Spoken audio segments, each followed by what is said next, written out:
ওকে, আসসালামু আলাইকুম। আজকে তাহলে কর্পোরেট ফাইন্যান্সিয়াল রিপোর্টিং এর ষষ্ঠ অধ্যায়ের ইফেক্ট অফ প্রাইস রেঞ্জের আমরা কয়েকটা পার্টিকুলার অঙ্ক দেখবো। তার মধ্যে প্রবলেম 8 হচ্ছে একটা। এই অঙ্কে একটা ব্যালেন্স শিট দেয়া আছে, ওপেনিং ব্যালেন্স শিট এবং ক্লোজিং ব্যালেন্স শিট। তাহলে যেমন প্লান্ট মেশিনারি ছিল ওপেনিং এ 3 লাখ, ক্লোজিং এ সেটা 2,70,000, কারণ 10% ডেপ্রিসিয়েশন আছে। ইনভেন্টরি ছিল 50,000, সেটা ক্লোজিং এ 78,000। ডেটর্স 35,000, ক্লোজিং এ 42,000। ক্যাশ 17,000, ক্লোজিং এ 57,000। তাহলে ওপেনিং অ্যাসেট হচ্ছে 4,02,000, আর ক্লোজিং অ্যাসেট হচ্ছে 4,47,000।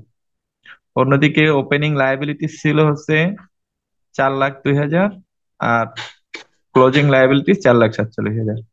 তার মধ্যে শেয়ার ক্যাপিটাল ছিল, রিজার্ভ ছিল, আর লায়াবিলিটি ছিল, বিবিধ লায়াবিলিটি। আর প্রফিট অ্যান্ড লস অ্যাকাউন্ট দেয়া আছে এখানে। প্রফিট অ্যান্ড লস অ্যাকাউন্টে সেলস আছে হচ্ছে 2,73,000। Cost of goods sold, opening stock, purchase, closing stock বাদ দিলে কস্ট অফ গুডস সোল্ড থাকছে 1,35,000 টাকা। ডেপ্রিসিয়েশন আছে 30,000 টাকা। অপারেটিং এক্সপেন্স আছে 45,000 টাকা। তাহলে নেট প্রফিট হয়েছে 63,000 টাকা। এটা আগে অঙ্ক দেয়া আছে। অঙ্ক বলছে prepare the adjusted profit and loss statement and adjusted balance sheet for using current cost accounting method. Current cost accounting মেথডে এই যে ব্যালেন্স শিটটা, এই যে প্রফিট অ্যান্ড লস অ্যাকাউন্টটা দেয়া আছে যেখানে 63,000 টাকা প্রফিট দেখা যাচ্ছে, এইটাই আবার করবা কারেন্ট কস্ট অ্যাডজাস্ট করে, এই প্রফিট অ্যান্ড লস অ্যাকাউন্টটা করবা। আর একটা বলছে যে সেই ক্ষেত্রে নিচের বিষয়গুলো বিবেচনায় রাখতে হবে। তো সেই ক্ষেত্রে রিপ্লেসমেন্ট কস্ট অফ ইনভেন্টরি 31/12/2015 85,000 টাকা ধরতে হবে। অর্থাৎ ক্লোজিং স্টকের দামটা হচ্ছে তোমার যেখানে আছে, এখানে হচ্ছে কত, 78,000। সেখানে এটা রিপ্লেসমেন্ট কস্ট ধরতে হবে 85,000 টাকা। ঠিক আছে? আর দ্বিতীয় নাম্বারে বলছে the replacement cost of the goods sold 1,52,000। Cost of goods sold যেখানে আছে 1,35,000 টাকা, সেখানে এটা রিপ্লেসমেন্ট কস্ট ধরতে হবে 1,52,000 টাকা। অর্থাৎ বর্তমানে এই পণ্য ক্রয় করলে তাহলে লাগতো 1,52,000 টাকা। আর replacement cost of plant and machinery 3,25,000, যেখানে এটার দাম ছিল 3 লাখ টাকা। তার মানে বর্তমানে এটার দাম বেড়ে 3,25,000 টাকা হয়েছে। তো আমাদের বলছে adjusted profit and loss statement. তো প্রফিট অ্যান্ড লস স্টেটমেন্টই তো, তাহলে আমাদের সেলস থেকে প্রথমে বাদ দিতে হবে কস্ট অফ গুডস সোল্ড, এইটা। আর তারপরে বাদ দিতে হবে ডেপ্রিসিয়েশন, তারপরে বাদ দিতে হবে অপারেটিং এক্সপেন্স। তাহলে আমরা নেট ইনকাম পাবো। তো আমরা দেখি তাহলে সেই পদ্ধতিতে।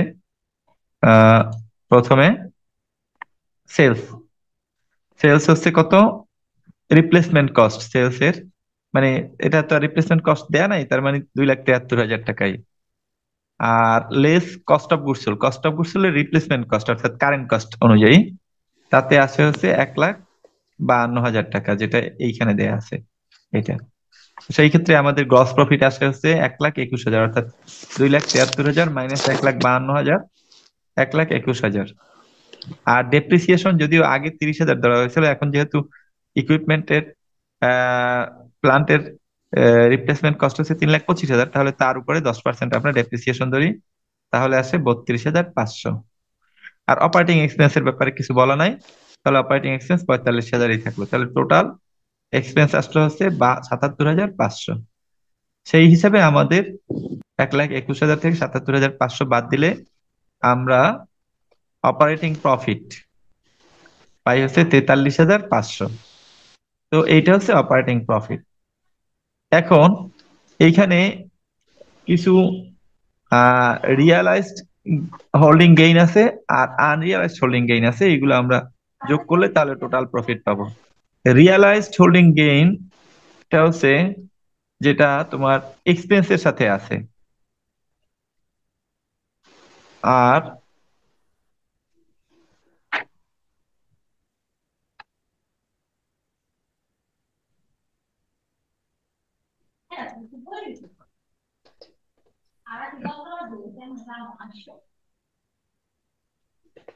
উম,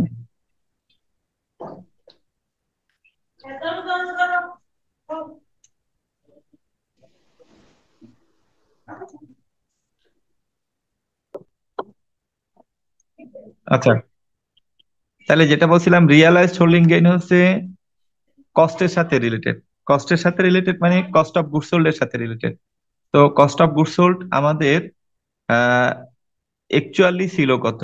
অ্যাকচুয়ালি ছিল হচ্ছে 1,35,000 টাকা। সেখানে আমরা রিপ্লেসমেন্ট কস্ট দিচ্ছি 1,52,000 টাকা। তো প্রকৃতপক্ষে এই যে পার্থক্য 17,000 টাকা, এই 17,000 টাকা আমরা প্রফিট হিসেবে দেখাইছি অঙ্কে। সেই জন্য এটাকে আমরা রিয়েলাইজড হোল্ডিং গেইন বলবো। রিয়েলাইজড হোল্ডিং গেইন তাহলে ছিল 17,000 টাকা, এইটা আমরা যোগ করে দেব ওই যে অপারেটিং প্রফিটের সাথে। তাহলে 43,000 টাকা, 43,500 টাকা, এটা হচ্ছে কারেন্ট কস্ট অ্যাডজাস্টমেন্টের কারণে আমাদের নেট অপারেটিং প্রফিট আসছিল। সেটার সাথে রিয়েলাইজড হোল্ডিং গেইন নিয়ে আসবো ওই যে আমাদের কস্টের সাথে রিলেটেড যে মানে এক্সট্রা টাকাটা দেখাইছি, অর্থাৎ কস্ট অফ গুডস সোল্ড যেখানে ছিল 1,35,000 সেখানে দেখাইছি 1,52,000 টাকা। এইটাই হচ্ছে রিয়েলাইজড হোল্ডিং গেইন। আর অ্যাসেটের সাথে স্যার, রিলেটেড যে স্যার, এক্সট্রা ভ্যালু, হ্যাঁ। রিয়েলাইজ হোল্ডিং গেইন আবার একটু বলুন তো। কস্টের সাথে রিলেটেড যে এক্সট্রা ভ্যালু আমরা ধরেছি সেটা হচ্ছে রিয়েলাইজড হোল্ডিং গেইন। ঠিক আছে? তাহলে এখানে কস্টের সাথে related, cost of goods sold এর সাথে related, cost of goods sold ছিল 1,35,000, সেটাকে আমরা ধরছি 1,52,000। তো 17,000 টাকা যে বেশি ধরছি, এটাই রিয়েলাইজড হোল্ডিং গেইন। ঠিক আছে? আর অ্যাসেটের সাথে রিলেটেড যে ভ্যালু ইনক্রিজ সেটা হচ্ছে আনরিয়ালাইজড হোল্ডিং গেইন। তো সেইটা আমরা বের করব এখানে। যে মোট মোট তো তিনটা জিনিসের রিপ্লেসমেন্ট কস্ট দেওয়া আছে। একটা হচ্ছে কস্ট অফ গুডস সোল্ড এর রিপ্লেসমেন্ট কস্ট দেওয়া আছে, আর ইনভেন্টরি, ক্লোজিং ইনভেন্টরি দেওয়া আছে, আর মেশিনারি দেওয়া আছে। তার মধ্যে কস্ট অফ গুডস সোল্ড হচ্ছে কস্ট, মানে এক্সপেন্স, আর বাকি দুইটা হচ্ছে অ্যাসেট। তাহলে এই এক্সপেন্সের যে দাম বৃদ্ধি সেটা হচ্ছে রিয়েলাইজড হোল্ডিং গেইন, আর অ্যাসেটের যে দাম বৃদ্ধি সেটা হচ্ছে আনরিয়েলাইজড হোল্ডিং গেইন। ঠিক আছে? তাই অ্যাসেটের দাম ছিল যেখানে এটা ছিল হচ্ছে 3 লাখ, আর এটা ছিল হচ্ছে গিয়া তোমার 78,000 সম্ভবত। দেখি।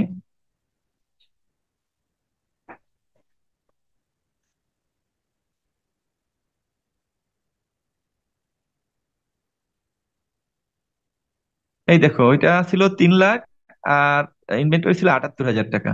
তার মানে 3,78,000 টাকা ছিল। সেটার আমরা রিপ্লেসমেন্ট কস্ট ধরছি হচ্ছে তোমার এই 4,10,000 টাকা। তাহলে 4,10,000 এর সাথে তোমার 3,78,000-এর পার্থক্য হচ্ছে গিয়া 32,000 টাকা। এটা হচ্ছে আনরিয়েলাইজড হোল্ডিং গেইন। তাহলে আনরিয়েলাইজড হোল্ডিং গেইন হচ্ছে 32,000 টাকা। এটা যদি আমরা যুক্ত করি অঙ্কে, তাহলেই পাবো নেট প্রফিট। এই হলো নেট প্রফিট আমাদের। এইখানে এই যে নেট প্রফিট তাহলে আসলো, টোটাল প্রফিট আসলো হচ্ছে গিয়া এই realised holding gain plus unrealised holding gain, তাহলে সব মিলিয়ে আসলো টোটাল প্রফিট হচ্ছে 92,500 টাকা। এরপরে বলছে অ্যাডজাস্টেড ব্যালেন্স শিট করতে বলছে আমাদেরকে। তো অ্যাডজাস্টেড ব্যালেন্স শিট করার জন্য আমাদের ব্যালেন্স শিটে যা যা ছিল সেইগুলি আমরা এখানে লিখবো। তো সেই হিসাবে আমাদের শেয়ার ক্যাপিটাল ছিল 2,50,000 টাকা। একটু উপরে আমরা দেখতে পাবো ব্যালেন্স শিট যদি খেয়াল করি, তাহলে দেখবো এখানে আমাদের এই ব্যালেন্স শিট যদি দেখি, দেখো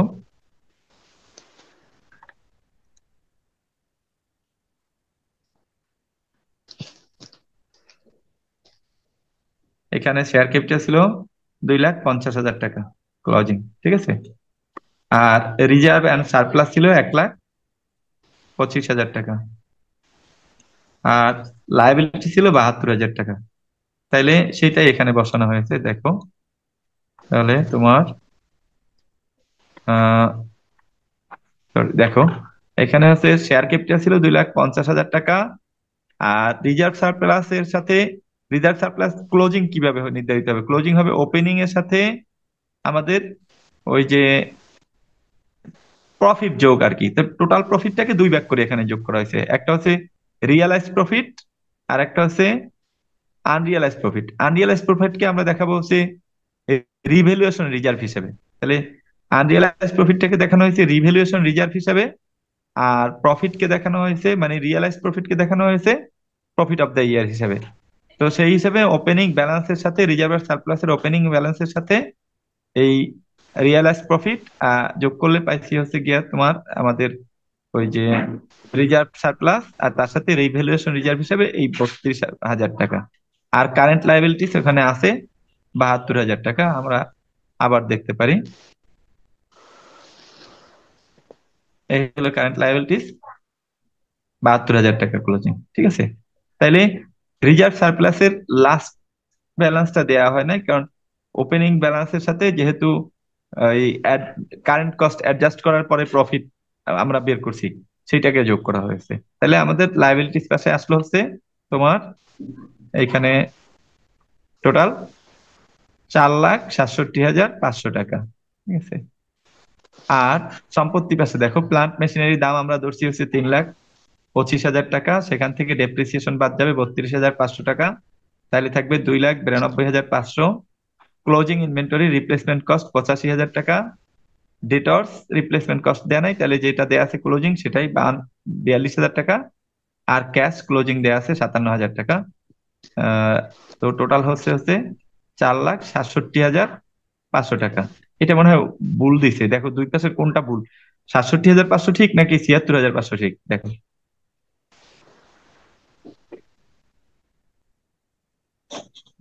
একটু যোগ করে দেখো কোনটা কারেক্ট।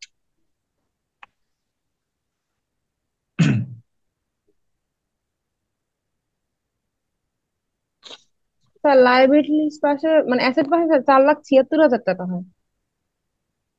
অ্যাসেট পাশে আর লাইবিলিটিস পাশে দেখো তো।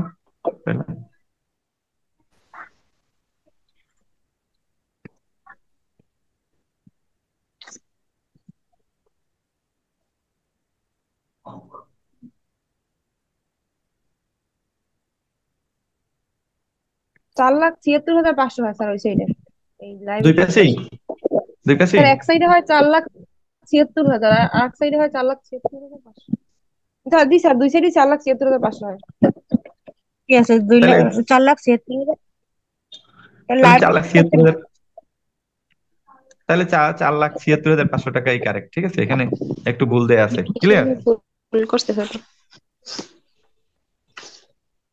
ওকে, তাহলে এইটা ক্লোজ করা যায় অঙ্ক এটা। হ্যাঁ স্যার, এটা বুঝছি। সংক্ষেপে হচ্ছে গিয়া আমাদের ওই যে রিপ্লেসমেন্ট কস্ট সহ যখন আমরা প্রফিট বের করলাম, সেটা ধরো এই নেট প্রফিট, এর সাথে দুই ধরনের প্রফিট যোগ করছি। রিয়ালাইজ প্রফিট যেটা কস্টের সাথে রিলেটেড, মানে এক্সপেন্সের সাথে রিলেটেড, আর আনরিয়ালাইজ প্রফিট যেটা হচ্ছে অ্যাসেটের সাথে রিলেটেড, স্যার ঠিক আছে। এই যে ওপেনিং ব্যালেন্স হুম। ব্যালেন্স 62,000-এর সাথে প্রফিট অফ দ্য ইয়ার যোগ করে 60,500, স্যার এটা যেন কোথা হুম। দিয়ে আনছেন? এটা হচ্ছে এইখান থেকে নিয়ে আসছে, এই যে 60,500, এই প্রফিট ও এই জি স্যার পর্যন্ত হচ্ছে পাইছি। রিয়েলাইজ জি প্রফিট, স্যার, জি স্যার বুঝতে পারছি। আর এইটা হচ্ছে 60,500। আনরিয়েলাইজ প্রফিট, ঠিক আছে। আচ্ছা। আমরা তো সাধারণত তোমার ওই যে আহ, ইয়া রিটেন আর্নিংস বাহির করি কিভাবে, ওপেনিং এর সাথে কারেন্ট ইয়ার প্রফিট যোগ করে বাহির করি না, জি স্যার। Written earnings. ওই ওই রকম আর কি সিস্টেমটা, ঠিক আছে।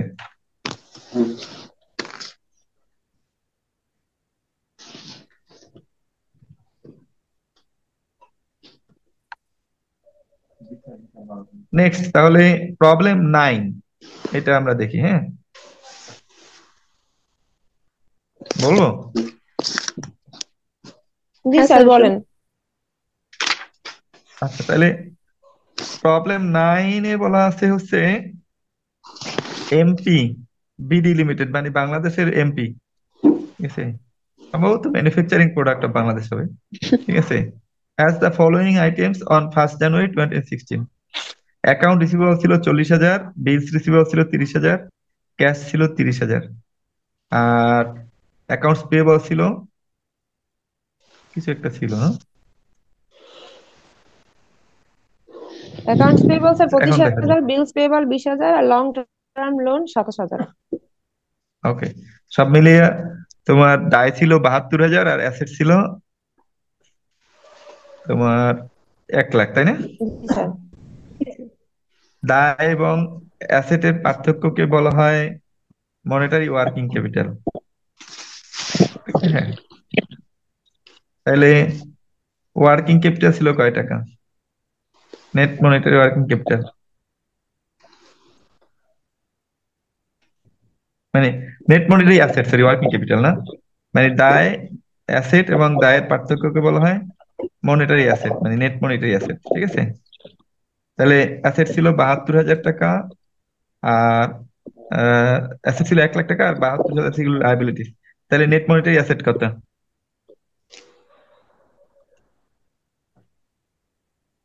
সরি, 1 লাখ 72 ভাগ বিয়োগ। কত হয় সেটাতে, এটাই তো আমি জানতে চাইছিলাম। স্যার, 28,000। 28,000 টাকা, ঠিক আছে।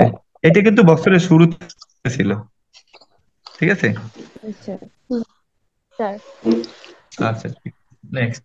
এরপরে হচ্ছে সেলস হচ্ছে সারা বছরে 2,50,000 টাকা, পারচেস হচ্ছে 1,50,000 টাকা, এক্সপেন্স 35,000 টাকা, প্লান্ট পারচেস করা হয়েছে 40,000 টাকা, ইন্ডেক্স দেয়া আছে 1/16, অর্থাৎ বছরে ওপেনিং ইন্ডেক্স 200, ক্লোজিং ইন্ডেক্স 300, তাহলে এভারেজ ইন্ডেক্স কত?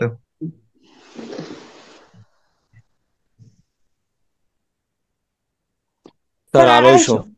250। 250। ওকে, ঠিক আছে। এখন বলছে prepare statement showing the general purchasing power gain or loss for the year, and also ascertain the price level adjusted net monetary asset at the end। মানে দুইটা প্রশ্ন। একটা প্রশ্ন হচ্ছে যে পারচেসিং পাওয়ার গেইন হয়েছে না লস হয়েছে, এটা একটা প্রশ্ন সারা বছরে। মানে আগে কিনে রাখার কারণে তারা এখন চাইলে ওই জিনিস কিনতে পারতো। এখন যদি আগে ধরো কিনছে 50 টাকায়, এখন কিনলে কেনা লাগবে সেটা 70 টাকায়, তাইলে সেখান থেকে তাদের তাইলে গেইন হয়েছে। ঠিক আছে, পার্চেসিং পাওয়ার গেইন হয়েছে কত? 20 টাকা। ঠিক আছে, মানে আগে কিনা 20 টাকা লাভ করছে।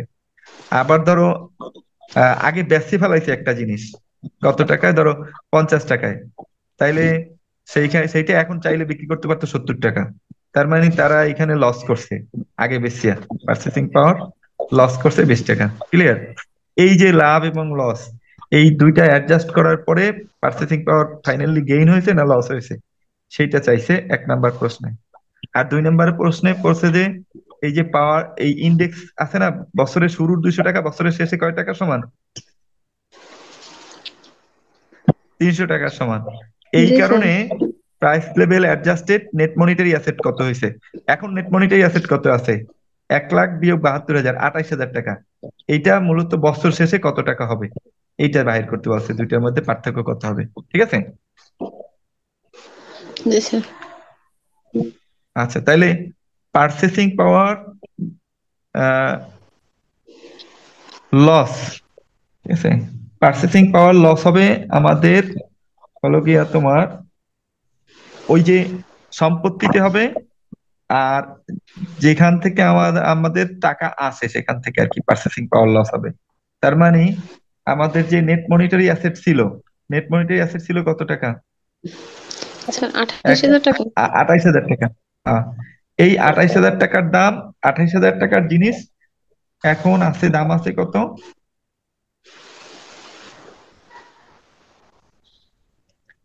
যেহেতু বছরের শুরুর 200 টাকার জিনিস বর্তমানে দাম কত? 300। 300। তাহলে বছরের শুরুর 28,000 টাকার জিনিস বছর শেষের দাম কত? 42,000। কেমনে হয়েছে স্যার? 42,000 টাকা, ঠিক আছে। হুম, ও। ওই 200 দিয়ে ভাগ, 300 দিয়ে গুণ। ও হ্যাঁ। ঠিক আছে, হ্যাঁ স্যার। আচ্ছা। এরপরে আসো হচ্ছে সেলস। সেলস দেখো, সেলস করছি আমরা কবে করছি সেটা দেয়া নাই, এই সেলসটা কবে করা আছে সেটা দেয়া নাই। তো ধরে নিলাম যে বছরের মাঝামাঝি সেলস করছি।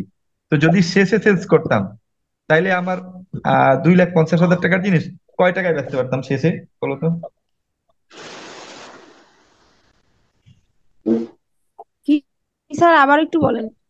মানে সেলস তো তিন টাইম লাখ দেয়া নাই, এখানে ডিউরিং দ্য ইয়ার দেয়া আছে। তার মানে সেলসটা করছি ধরি বছরের মাঝামাঝি, মানে এভারেজ সেলস তো। তো বছরের মাঝামাঝি ধরো 2,50,000 টাকা যে জিনিস বেশি, বছরের শেষে বেচলে কত টাকায় বেচতে পারতাম? স্যার, 3 লাখ। তবে এই যে 50,000 ভাগ হচ্ছে 300 আর গুণ হচ্ছে 300। না।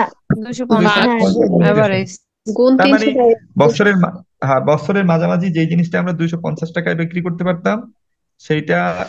বছরের শেষে বিক্রি করতে পারতাম 300 টাকায়। তাহলে যেটা আমরা 200 টাকা, 2,50,000 টাকায় বেশি, বছরের শেষে 3 লাখ টাকায় বেচতে পারতাম। তার মানে এখানেও আমরা লস করছি। কত টাকা লস করছি? 50,000। 50,000।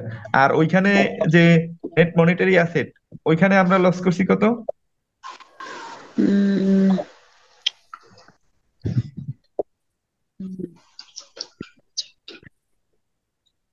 28,000 না স্যার, আঠাশ পার্থক্য হাজার ছিল। তো ছিলই, এখন আছে 42,000। তারপর স্যার কয় টাকা 42,000 লস হয়েছে, হয়েছে? হ্যাঁ। হ্যাঁ, তাহলে কয় টাকা লস? 14,000। 14,000। তাহলে 50 আর 14 কত হয়? 64। 64,000। তাহলে 64। টোটাল লস হয়েছে, টোটাল লস হয়েছে 64,000 টাকা। দেখো, এটা এখানে দেখানো আছে 64,000। অবশ্য আমি তো দুইটা আলাদা আলাদা ভাগ করছি, ওরা দুইটা যোগ করে নিয়েছে। এখানে দুই লাখ আর আটাত্তর হাজার এখানে আর এই যে এখানে 300 হ্যাঁ, বাই 250, এই 250টা কিভাবে আসলো? ওই যে অ্যাভারেজ ইন্ডেক্স বছরের মাঝামাঝি ধরে নিয়েছি। সেলস, সেলস তো আর সব বছরের হুম, শুরুতে হয় নাই, আবার বছরের শেষেও হুম, হয় নাই। তার মানে হুম। বছরের মাঝামাঝি হয়েছে, এটা ধরে নেওয়া হয়েছে। ও আচ্ছা আচ্ছা। ঠিক আছে। হ্যাঁ স্যার।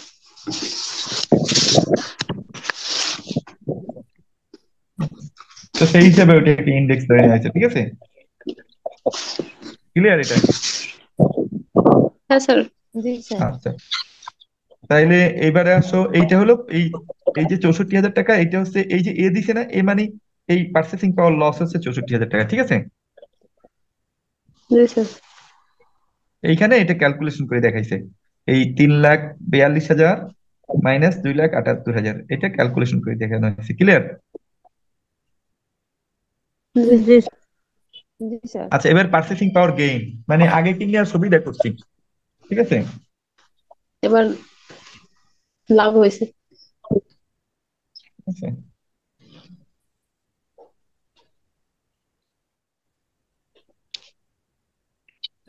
এখন এবারে স্যার, লাভ হয়েছে, তাহলে আগে কিনছি এই তার যে মানে কি পার্চেসিং হ্যাঁ। পাওয়ার লস, মাঝখানে যে আবার এগুলা করছে, এগুলা কি কারণে করছে? হুম? কোনটা? স্যার, এই যে পার্চেসিং পাওয়ার লসের মাঝখানে স্যার, এই যে purchase expense versus of plant cost, আবার এইটা তোমার ক্যালকুলেশন করে বুঝাইছে যে তোমার লস হয়েছে। না, এইটা হচ্ছে এই পর্যন্ত, এই উপরের অংশটুকু এই পর্যন্ত, হুম। এই পর্যন্ত হচ্ছে উপরের জি অংশ। স্যার, ওই ক্লিয়ার? পর্যন্ত বুঝতে পারছি স্যার। আচ্ছা, এবারে আমরা পার্চেসিং পাওয়ার গেইন বাহির করব। ঠিক আছে, বুঝছো?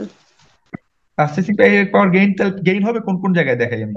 এখানে ধরো যেই সমস্ত জায়গায় কিনছে সেই সমস্ত জায়গায় গেইন হবে। যেমন পার্সেস আছে কত, 1,50,000। তারপরে এক্সপেন্স আছে 35,000। 50,000। আর হুম। পার্সেস অফ প্লান্ট আছে 40,000। এই তিনটা পার্সেসে তাইলে পার্সেসিং পাওয়ার গেইন হবে। ঠিক আছে, তো হুম। এটা অ্যাভারেজ ধরে নেওয়া হয়েছে, পার্সেস অ্যাভারেজ দেওয়া হয়েছে।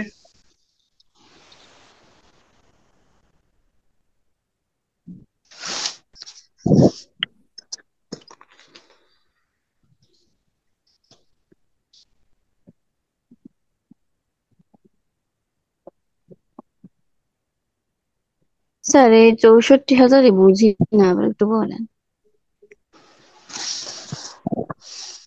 এক্সপেন্স অ্যাভারেজ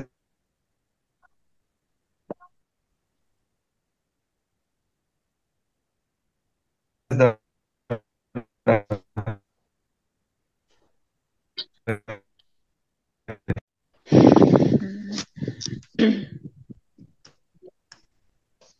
তাহলে আমরা যেই পর্যন্ত বলেছিলাম, তাতে বলেছিলাম যে যদি আমরা মানে সেলস করি আর ওই মনিটারি অ্যাসেট, এই দুটাতে আমাদের পার্চেসিং পাওয়ার লস হয়েছে। আর যে গুলোতে আমরা ক্রয় করেছি সেই সমস্ত জায়গাতে পার্চেসিং পাওয়ার গেইন হয়েছে। তাহলে আমাদের পার্চেসিং পাওয়ার, আমি বলেছিলাম যে প্লান্টের এইখানে দেয়া নাই যদিও ইন্ডেক্স নাম্বার, অর্থাৎ এটা বছরের টাইম টাইম দেয়া নাই এটা। মানে বাকি যতগুলো অঙ্ক আছে তোমাদের বইয়ে, সবগুলোতেই এই প্লান্টের পার্চেসিং টাইমটা দেয়া আছে। এখানে টাইমটা দেয়া নাই, কিন্তু এটাও ধরে নিয়েছে অন্য অঙ্কগুলোর মধ্যে, ধরে নিয়েছে যে প্ল্যান পার্চেস হচ্ছে যে এট দ্য এন্ড অফ ইয়ারে। তার মানে তখন যদি এন্ড অফ ইয়ারে যদি কেনাই হয়, তাহলে আর এইটার লস গেইন কিছুই হয় না। যেমন আমরা এখানে দেখি যে ধরো আমাদের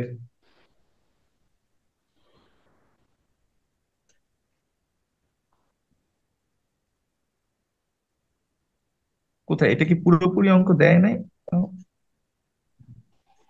আচ্ছা, ঠিক আছে তাহলে আমরা যেখানে আলোচনা করছিলাম সেটা হচ্ছে গিয়া ওই যে পার্চেসিং পাওয়ার লসটা বের করেছিলাম, এখন আমাদের পার্চেসিং পাওয়ার গেইন বাইর করতে হবে, ঠিক আছে? তো পার্চেসিং পাওয়ার গেইন হচ্ছে গিয়ে ক্রয়গুলোতে। তাহলে প্রথমে হচ্ছে গিয়া আমরা কিনছিলাম 1,50,000 টাকা, ধরেছি যে অ্যাভারেজ ইন্ডেক্স। তাহলে অ্যাভারেজ ইন্ডেক্স 250 দিয়ে ভাগ করে 300 দিয়ে করলে ক্লোজিং এ আসে 1,80,000 টাকা। আর এক্সপেন্সটাকেও ধরেছি অ্যাভারেজ, মানে মাঝামাঝি, তাতে বছর শেষে 42,000 টাকা। আর প্লান্ট অ্যাসেটের ব্যাপারে তো বলেই দিলাম, যেটা ক্লোজিং ধরে নিয়েছে, এন্ড অফ দ্য ইয়ার বলেছে। অন্য অন্য অঙ্কগুলোতে এটা ডেট দেয়া আছে, এই অঙ্কে দেয়া নাই, কিন্তু এরা ধরে নিয়েছে যে এটা বছরের শেষে ক্রয় করা হয়েছে, ঠিক আছে? হুম। যদি শুরুতে ধরা হইতো তাইলে এখানে তোমার 250 দিয়ে মানে মাঝামাঝি হলে 250 দিয়ে ভাগ 300 দিয়ে গুণ হইতো। তো যাই হোক, তাহলে ওপেনিং এ ছিল হচ্ছে 2,25,000 আর ক্লোজিং এ আছে 2,62,000, মানে মানে প্রাইস লেভেল অ্যাডজাস্টেড আসছে 2,62,000, আর প্রাইস লেভেল আনঅ্যাডজাস্টেড হচ্ছে গিয়া 2,25,000। তাহলে এখানে পারচেসিং পাওয়ার গেইন হয়েছে 37,000 টাকা।